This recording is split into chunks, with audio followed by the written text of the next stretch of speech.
ভালো আছি। ঢাকার মোহাম্মদপুর থেকে নিখোঁজের 2 দিন পর নওগাঁ থেকে সন্ধান মিলল 11 বছর বয়সী সুবার। এর আগে সুবার বাবা সামাজিক যোগাযোগ মাধ্যম সহ গণমাধ্যমে জানায় তার মেয়ে সুবার নিখোঁজ হয়েছে। মুহূর্তেই বিষয়টি নজরে আসে প্রশাসন সহ সমাজের সর্বস্তরের মানুষের। সুভার সন্ধানে যখন পরিবার পরিজন নির্ঘুম রাত কাটাচ্ছে, প্রশাসন ও গণমাধ্যম কর্মীরাও যার যার অবস্থান থেকে সন্ধান বের করার আপ্রাণ চেষ্টায় ব্যস্ত। এমন সময় মোহাম্মদপুরের টোকিও স্কয়ার মার্কেটে সিসিটিভি পর্যবেক্ষণে ধরা পড়ে সুভার অস্তিত্ব। এতে দেখা যায় 20-21 বছর বয়সী একটি ছেলের হাত ধরে ঘুরে বেড়াচ্ছে 11 বছরের সুবাহ।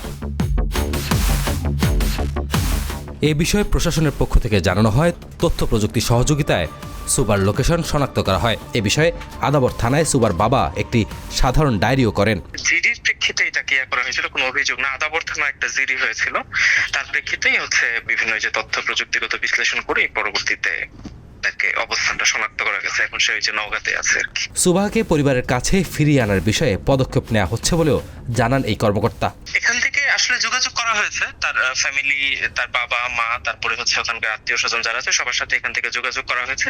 তাদের কাছে তাকে আসলে করা দিতে হবে, বুঝিয়ে দেওয়া হবে, যেহেতু জিডির প্রেক্ষিতে তাকে উদ্ধার করা হয়েছে, নিখোঁজ জিডির প্রেক্ষিতে।